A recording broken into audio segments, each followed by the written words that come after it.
And I gotta say, third's a charm. Even though every night has been so special, I'm really excited about tonight so much. I apologize for being a little bit behind, but I got so many surprises for you guys that I had to sort it out. So now it's sorted, and now it's gonna be good. How are you? Are you good? Yes. Yes. I spoke to you last year, Alicia, on Facebook about your Set the World on Fire tour 2013 with John Legend, remember? Damien. Dude, it was so good. And you gave me such a beautiful message. You said sending love, light and energy, and you've always been that since the day you won 5 Grammys out of 6 on 2001, and you were nominated yet again for the 16th Grammy this year and have hosted the Grammys twice. So get in. Woo!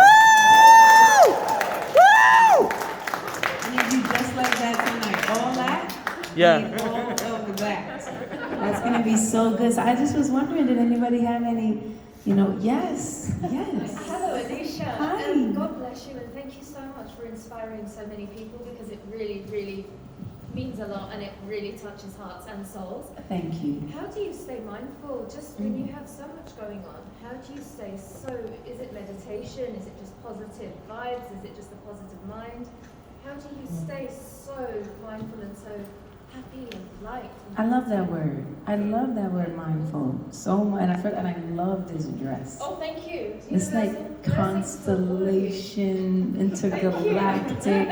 This is this is so good. Thank you. Absolutely. And, but I was thinking about the mindfulness, especially like as things get crazy in all of our lives. All of our lives, there's different moments, there's different times. You have less patience, you have more patience, whatever the case is. And so I really love that you chose that word mindful, because I think that it really does take a practice. It takes a choice to be that and be thoughtful and be mindful of what's your energy giving off, and also what's the energy other people that are around you are giving off, and is it good for you? Is it good for the people around you? And I think that mindfulness is one of my favorite things. And I think that's why we wanted to have these soul chats, so that we could talk about kind of things that really resonate and mean something on deeper levels and layers. But how do I stay mindful? I think, one of the ways that I became mindful is that I think because I always felt like I could get through to people if I was able to speak a language that they understood.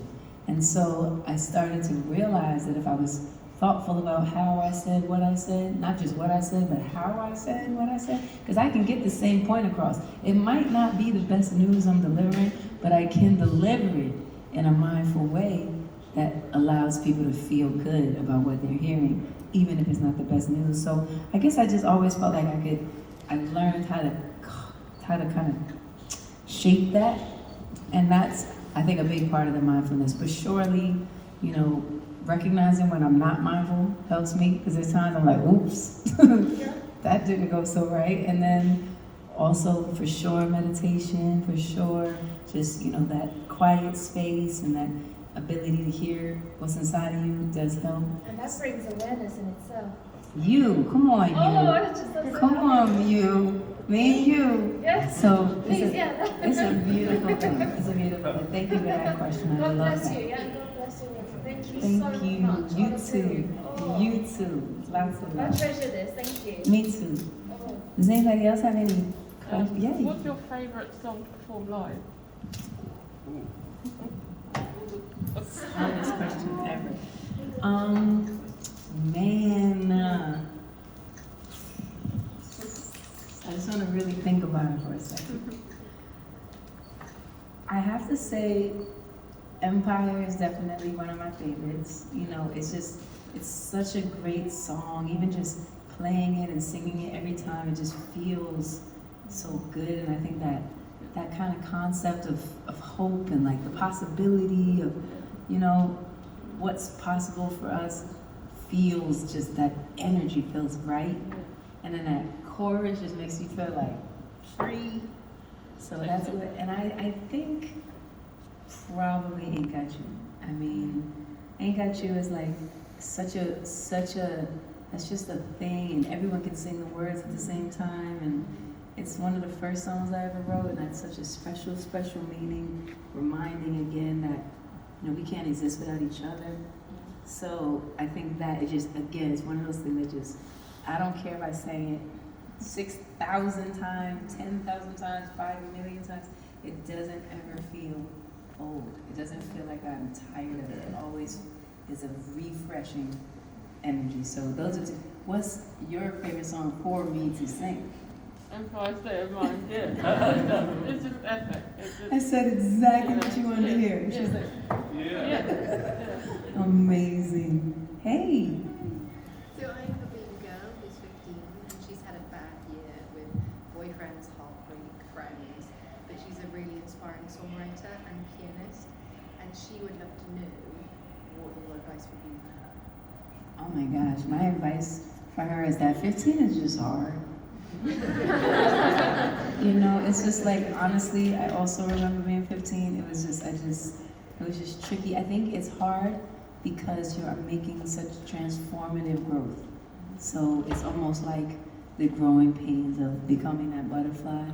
And so it does, you're also finding who you are, and you're not necessarily having to follow all your friends or do what everybody says to do. I think you're starting to break out of any expectations and find your own way. And so I think that's a beautiful thing. So I think even though it's been hard to know that you're growing and you're evolving and that all the things are gonna, lead to where they need to go.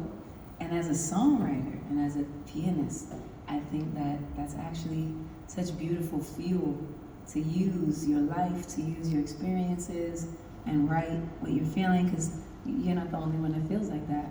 There's so many people that have gone through what you're going through, or are going through it, or going to go through it.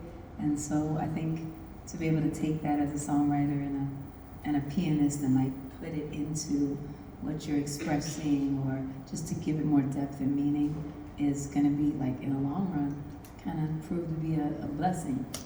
So that's what I would say. Yeah. Thank you. Hi Alicia, I was fortunate enough to be in the crowd on at Birmingham. I have to say I've seen you 15 times, but that was the best I've ever seen you. I think you're at the peak of your powers. I hope your record company are going to release a live DVD of this tour or an album, but that's the best you've been, so keep it up. Thank you. My question is that I got into your music via Prince. He was, my go-to. I love Prince.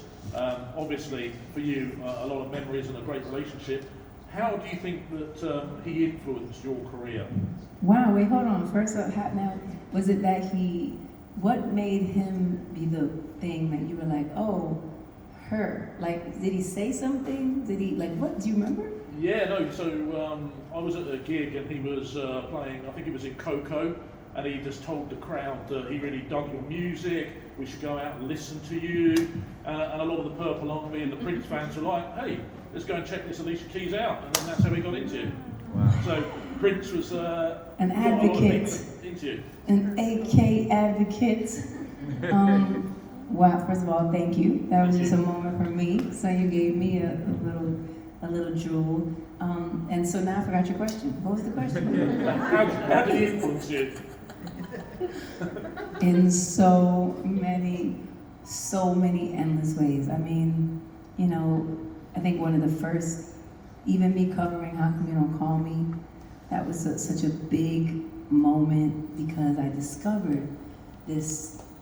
Every time I heard him, I discovered something new. Yeah. So it's like he continued, probably like for you too, he continued to transform and be completely unbounded. Like, I just felt like everything he did, there was no limit to it. There was no genre to describe it. He was genreless, descriptionless. He just defied gravity. It's just, to me, that's how he inspired me, because he made me realize that you don't just have to do one thing or be one way or have one style or fit into any box at all. You know what I mean? You could continue to just push and push and push and completely be just unboxable. So I think he really inspired me that way. So that was like more as an artist, as a person, Yeah. to be unlimited, and then definitely musically. Like chord changes and certain grooves and vibes and vocal choices and falsettos and harmonies and putting like 3-4 harmonies on one part, So all of those pieces have come from his inspiration, for sure. Brilliant. Thank you. That was awesome. Thank you. Hi. Here, 1 second. Hi, Alicia. My name's Dominic. What's your favourite thing in life, like, that you've done?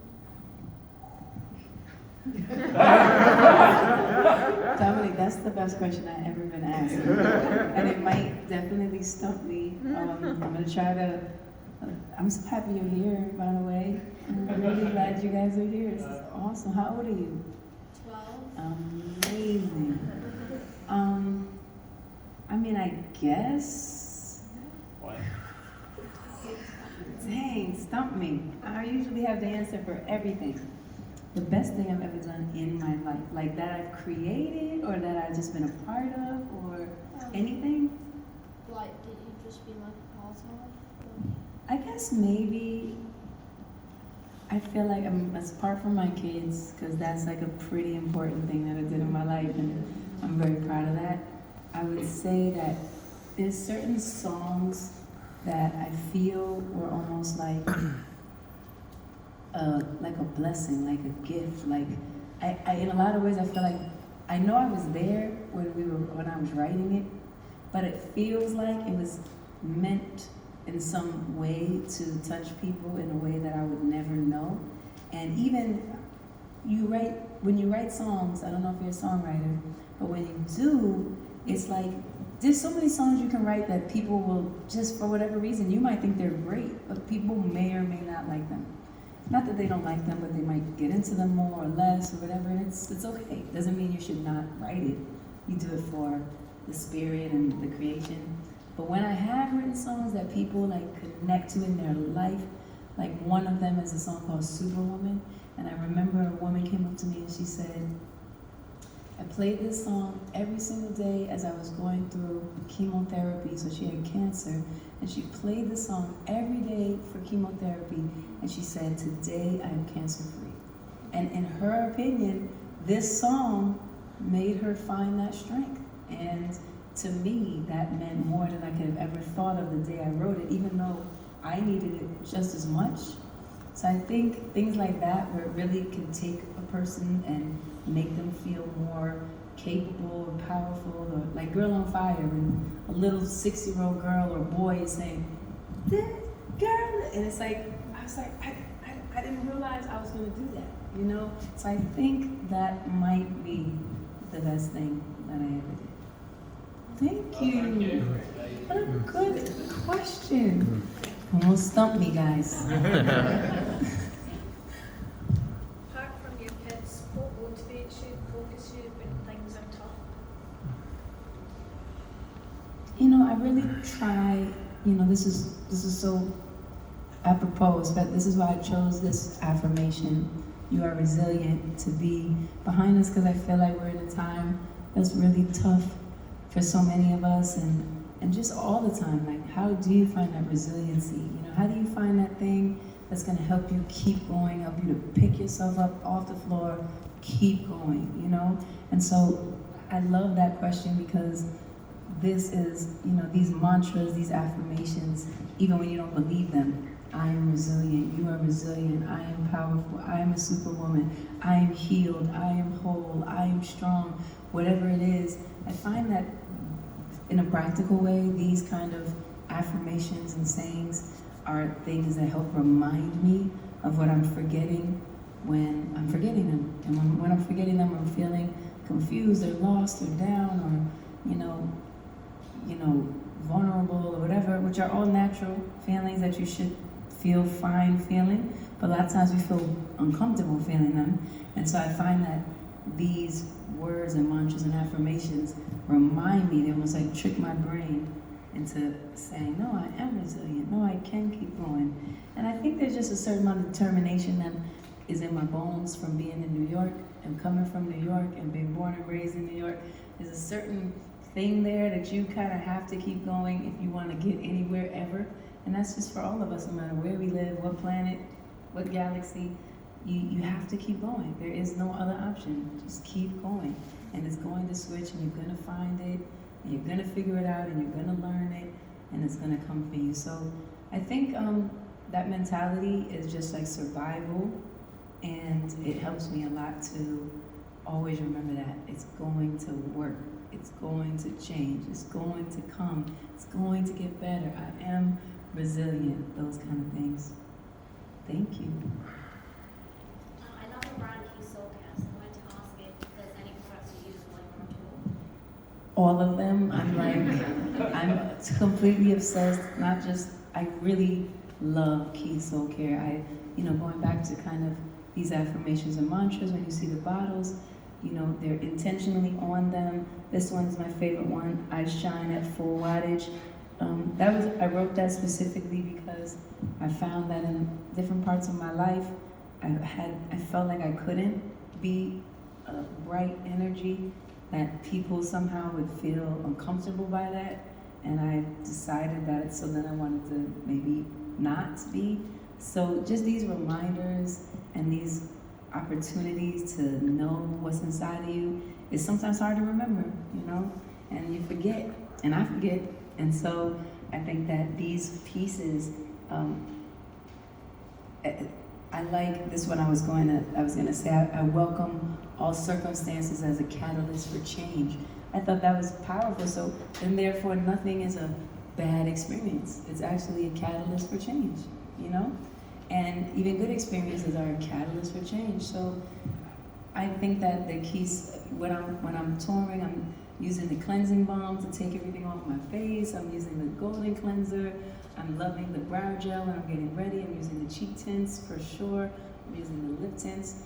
I love the meaning of it. When we just launched the cheek tints and lip tints and the illuminating serum, it's called Make You. So you can choose, not make up, make you. You get to choose how you want to express yourself. It's your choice. And I think that this idea of it being our choice, and we have autonomy over ourselves, is like a really, strangely, not really we don't really get that a lot.